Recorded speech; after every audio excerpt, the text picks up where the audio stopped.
Halo Sobat Cuan, kembali lagi di channel stocknow.id.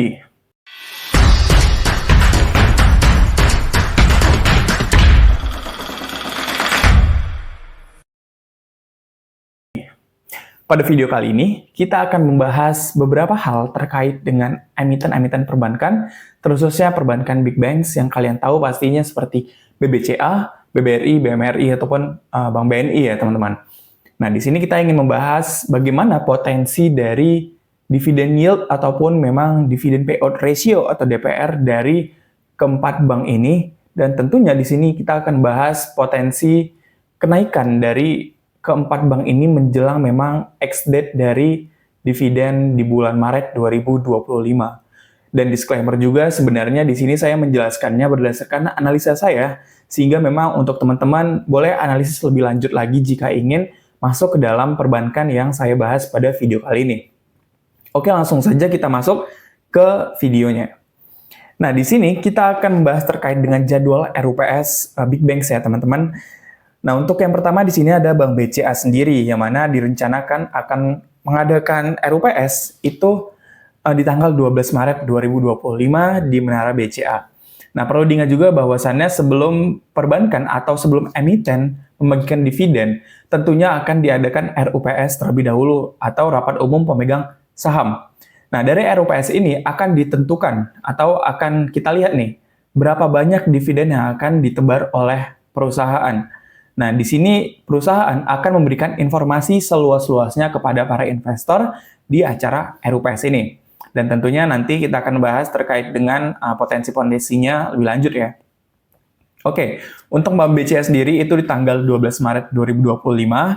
Selanjutnya untuk Bank BRI di tanggal 24 Maret 2025. Lalu ada BMRI itu di tanggal 25 Maret 2025 dan ada BBNI di tanggal 26 Maret 2025. Nah, di sini saya ada memberikan statement bahwa Bank BUMN itu diundur ya, karena Danantara. Nah, itu tertanya. Nah, sebenarnya kalau teman-teman lihat secara historikal bahwasannya memang untuk emiten-emiten perbankan, terkhususnya big banks yang kita bahas pada video kali ini, itu pembagian dividennya itu di tanggal 20 Maretan.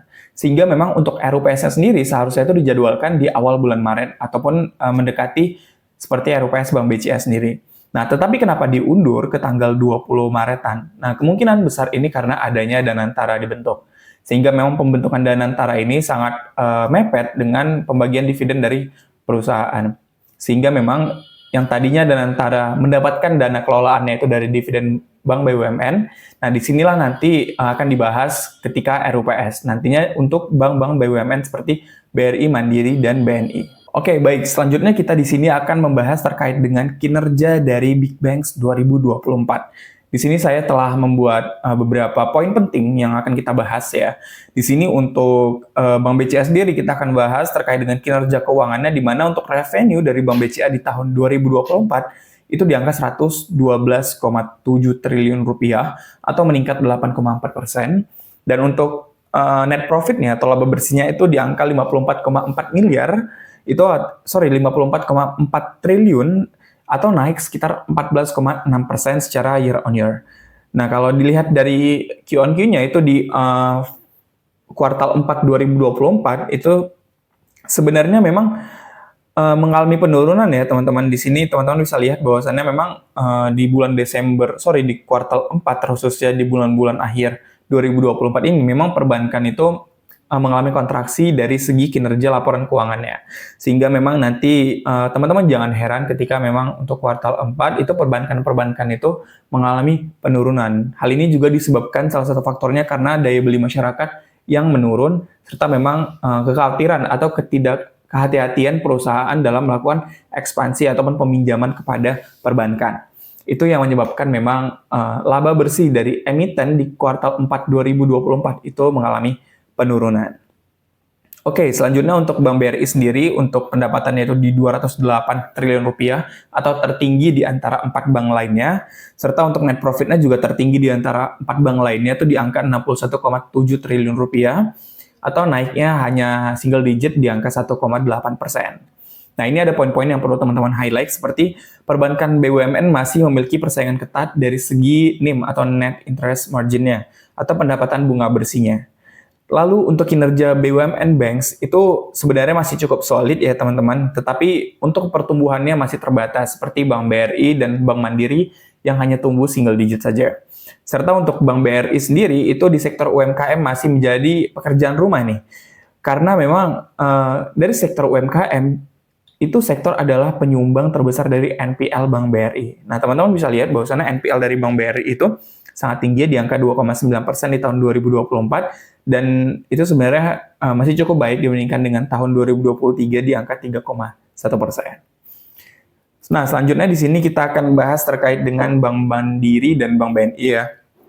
Untuk Bank Mandiri sendiri di sini untuk revenue-nya di angka 164,3 triliun, dan net profit-nya di angka 55,7 triliun rupiah di tahun 2024, atau naik 1,3% saja nih net profit-nya. Atau ya sama seperti Bank BRI sendiri single digit ya, hanya 1,8% kalau Bank BRI.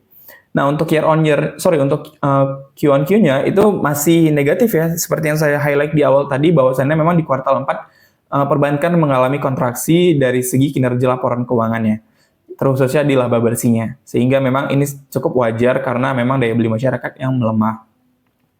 Dan yang terakhir ada Bank BNI. Di sini Bank BNI hanya mencatatkan revenue di angka 73,3 triliun rupiah dan net profitnya hanya 21,4 triliun rupiah. Dan di antara big banks, Bank BNI ini adalah bank paling kecil pendapatan dan laba bersihnya di antara yang lainnya. Nah, untuk highlight poin-poin yang perlu teman-teman cermati dari kinerja perbankan di tahun 2024 adalah COC atau Cost of Credit Bank Mandiri mencapai level terendah nih sepanjang masa di 0,79% selama full year 2024. Nah, walaupun memang saya tidak mencantumkan khusus untuk COC dari masing-masing bank, tetapi memang Bank Mandiri ini dari highlight yang saya telah tuliskan ini menjadi catatan positif nih bagi Bank Mandiri ketika melihat bahwasannya biaya untuk kredit yang disalurkan ke perusahaan-perusahaan ataupun individu ini cukup baik nih di angka 0,79%. Itu biaya yang sangat kecil dibandingkan dengan pendapatannya yang cukup besar ya, net interest margin-nya di angka 5,1%. Seperti itu ya teman-teman untuk highlight poin pertama. Nah, yang kedua adalah kredit Bank Mandiri itu tumbuh 19,5% secara year on year pada kuartal 4 2024, melampaui manajemen atau panduan manajemen di kisaran 16 hingga 18% secara year on year. Which is ini sebenarnya good news untuk Bank Mandiri dikala memang kontraksi terjadi di kuartal 4, tetapi memang secara full year atau secara keseluruhan di tahun 2024, Bank Mandiri masih bisa menyalurkan kredit cukup masif ya, bahkan melebihi ekspektasi. Dan terakhir adalah untuk Bank BNI sendiri, kreditnya itu tumbuh 10,96% menjadi 739 triliun rupiah dalam 11 bulan tahun 2024. Which is ketika memang kredit perusahaan masih tumbuh, itu masih menjadi sentimen positif untuk keberlanjutan dari emiten perbankan bisa mendapatkan pendapatan lebih. Nah, jadi itu adalah poin-poin serta highlight penting dari kinerja laporan keuangan Big Banks di tahun 2024. Nah, bagaimana dengan dividen-dividen yang akan dibagikannya? Nah, tentunya jika kita berbicara tentang dividen, pastinya kita tidak akan jauh-jauh dari laba bersih di tahun sebelumnya, tahun buku sebelumnya. Nah, untuk dividen di tahun 2025 ini akan diambil dari laba bersih tahun buku 2024, which is dari laba bersih yang telah saya mention sebelumnya, itu adalah laba bersih yang menjadi patokan di mana memang nanti emiten akan membagikan berapa persen nih dari laba bersih untuk para pemegang sahamnya. Nah, di slide selanjutnya kita akan bahas. Oke, nah sebelum itu kita akan membahas tentang dividen yield. Nah, tapi ini historicalnya ya. Nah, untuk historical saya telah merangkumnya dalam slide berikut ini, yang mana untuk 10 tahun terakhir itu average dari Bank BCA sendiri itu di angka 2,8% dan 5 tahunnya di angka 2,7%. Dan memang untuk Bank BCA sendiri di sini cukup kecil ya untuk dividen yield-nya, tetapi memang Bank BCA itu biasanya membagikan dividen 2 kali dalam 1 tahun. Ada interim, ada dividen tahunan ya. Jadi di sini untuk yang interim itu kecil, mungkin teman-teman lihat di angka 0,0%, dan untuk dividen tahunannya itu di angka 2% untuk rata-ratanya. Selanjutnya untuk Bank BRI di sini adalah cukup menarik ya, karena dalam 10 tahun terakhir itu dividen yield Bank BRI itu di angka 6,5%, dan 5 tahunnya di angka 3,1%. Dan untuk Bank Mandiri nih, yang paling menarik, bahwasannya memang dividen yield-nya itu paling gede di antara bank-bank lainnya, di mana untuk dividen yield Bank Mandiri itu di angka 8,1%, average 10 tahunnya, dan average 5 tahunnya di angka 8,3%. Nah, di sini saya menuliskan highlight untuk 10 tahun terakhir dan 5 tahun terakhir tertinggi adalah Bank BRI. Mungkin ini salah, bahwasannya memang untuk 10 dan 5 tahun terakhir tertinggi itu diambil oleh Bank Mandiri Tbk. Sehingga memang secara overall, opsi terbaik untuk teman-teman invest di saham dengan dividen yield tinggi itu di saham Bank Mandiri. Seperti itu ya teman-teman untuk historical dividen yield-nya. Nah, baik, selanjutnya adalah proyeksi dividen di tahun 2025. Nah, di sini teman-teman bisa lihat bahwasannya saya telah memproyeksikan bagaimana memang potensi dividen yang akan diperoleh oleh pemegang saham di tahun 2025. Nah, untuk Bank BCA sendiri di sini kita akan bahas bahwasannya saya mengambil dari portal berita ya, yang mana ini cukup kredibel, di mana di sini saya mendapatkan potensi dividen payout ratio dari 4 big banks yang saya tuliskan di sini, yang mana di sini saya ambil dari portal berita tersebut yang akan saya cantumkan di video. Oke, untuk DPR dari Bank BCA atau dividen payout ratio dari BCA itu 60%. Artinya bahwa dividen yang akan dibagikan oleh Bank BCA adalah 60% dari total laba bersih yang diperoleh oleh Bank BCA di tahun 2024. Sehingga dengan dividen payout ratio 60%, maka DPS-nya atau dividen per share-nya itu di angka Rp267,9 atau sekitar 2,99% jika kita mengacu ke harga per penutupan di tanggal 6 Maret 2025, 8.975. Dan mungkin jika harga dari Bank BCA itu bahkan menembus di bawah 8.000, itu bahkan menjadi sebuah katalis positif di mana potensi dividen yield-nya mungkin bisa lebih dari 3%. Sehingga memang dengan dividen payout ratio kita asumsikan di angka 60%, ini bisa cukup menarik untuk teman-teman yang mungkin lebih suka bank swasta dibandingkan dengan bank BUMN. Nah, selanjutnya adalah Bank BRI, di mana dividen payout ratio itu 85%, itu udah dikeluarkan atau statement dari CEO Bank BRI sendiri, di mana memang pembagian laba bersihnya itu naik dari 80 ke 85%. Ini juga didorong oleh modal untuk Danantara sendiri yang berasal dari dividen, maka dinaikkanlah. Nah, untuk DPS-nya itu di angka 350 dengan dividen yield-nya itu paling tinggi ya sebenarnya di tahun 2025 ini, potensinya di angka 8,8%.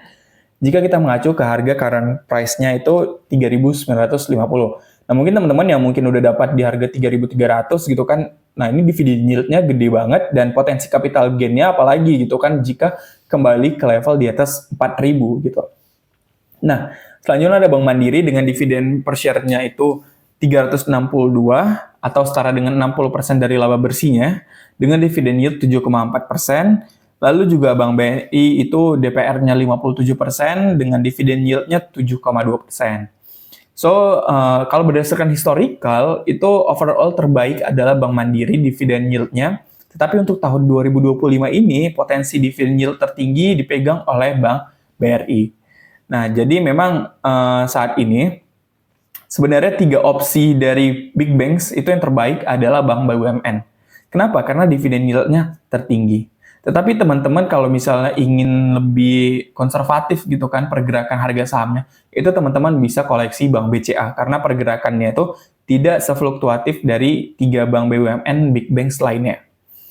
Nah, di sini kita akan membahas terkait dengan pergerakan potensi harga saham dari keempat bank ini ya, teman-teman menjelang ex-date dari dividen, yang mana untuk BCA itu kemungkinan di akhir bulan Maret 2025, dan untuk 3 bank lainnya, bank BUMN ini akan dibagikan kemungkinan di akhir bulan April 2025 pasca Lebaran ya. Jadi setelah dapat THR ketika Lebaran ya, dapat dividen lagi nih. Nah, jadi cocok banget untuk teman-teman bisa cicil emiten-emiten perbankan ini sebelum memang Lebaran ya atau libur panjang.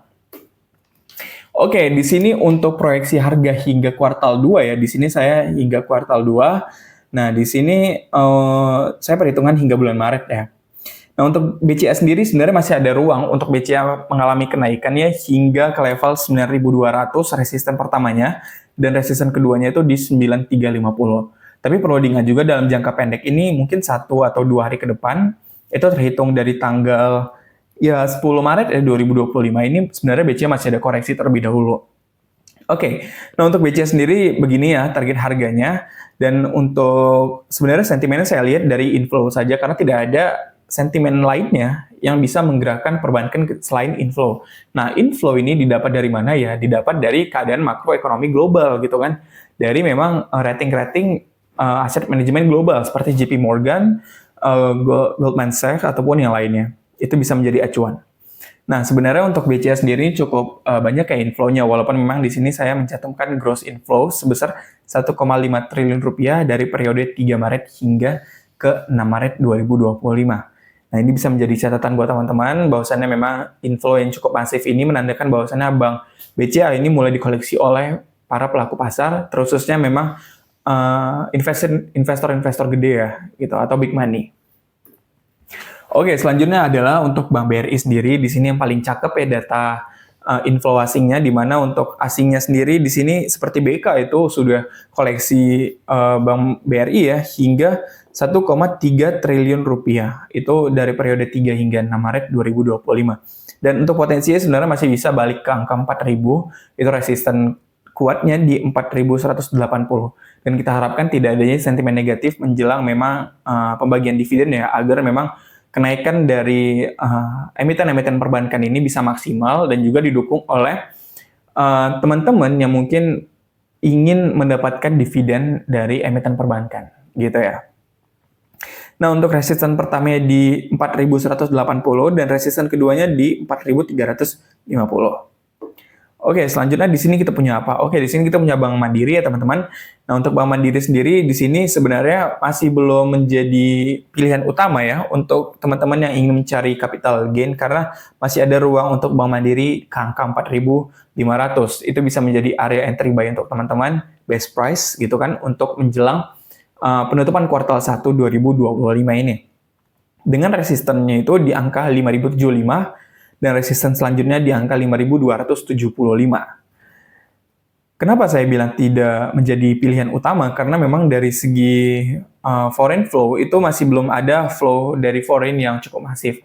Di sini bisa dilihat bahwasannya hanya ZP atau Maybank yang mengakumulasi Bank Mandiri itu sebesar 264 miliar rupiah saja. Dibandingkan dengan BCA itu mencapai 1 triliun ataupun Bank BRI ya, hanya satu broker saja seperti BK itu mencapai 1,3 triliun, ini cukup jauh dibandingkan dengan pesaing-pesaingnya. Nah, dan yang terakhir adalah BBNI. Di sini BBNI bergerak sideways. Nah, jadi untuk sebenarnya teman-teman kalau mau koleksi BBNI ini, teman-teman bisa lihat polanya ya, bahwasannya ada potensi BBNI kembali ke area support 4.100 ya, atau 4.150 itu bisa menjadi area entry dengan take profitnya itu atau resistannya itu di level 4.800 dan resisten terjauhnya tuh di 5.100. Ya kalau misalnya menjelang X-date nanti itu kemungkinan akan berada di area 4.800-an. Nah, di sini teman-teman bisa lihat bahwasanya akumulasi yang besar itu dilakukan oleh investor-investor, terutama investor asing ya. Di sini ada KZ yang mengakumulasi hingga 202 miliar rupiah. Sehingga memang untuk potensi capital gain dengan dividen yield tinggi itu teman-teman bisa koleksi Bank BRI dan Bank BNI. Tetapi untuk teman-teman yang konservatif gitu kan, atau tidak ingin harga sahamnya terlalu fluktuatif, itu teman-teman bisa koleksi Bank BCA sendiri sebagai pilihan utama. So, yep, thanks for watching untuk teman-teman. Begitu untuk berita-berita ya, atau sentimen-sentimen menjelang pembagian dividen dari emiten Big Banks di tahun 2025 ini. Semoga teman-teman bisa memilih emitennya itu cukup bijak, serta entry buy-nya itu juga cukup bijak. Saya sarankan untuk entry buy-nya bertahap saja karena kita tidak akan tahu nih bagaimana keadaan kondisi market global di pekan-pekan akhir pekan-pekan akhir Maret tahun 2025 ini. So, thanks for watching buat teman-teman semuanya. Jangan lupa like, comment, dan subscribe video ini serta jangan lupa share ke teman-teman kamu juga agar teman-teman kamu dapetin info serta insight terkait dengan emiten perbankan di tahun 2025. Yang mau join ke grup Stock Now itu boleh banget, bisa hubungi admin yang ada di deskripsi di bawah ini. Sampai jumpa di video selanjutnya, salam cuan dan bye-bye.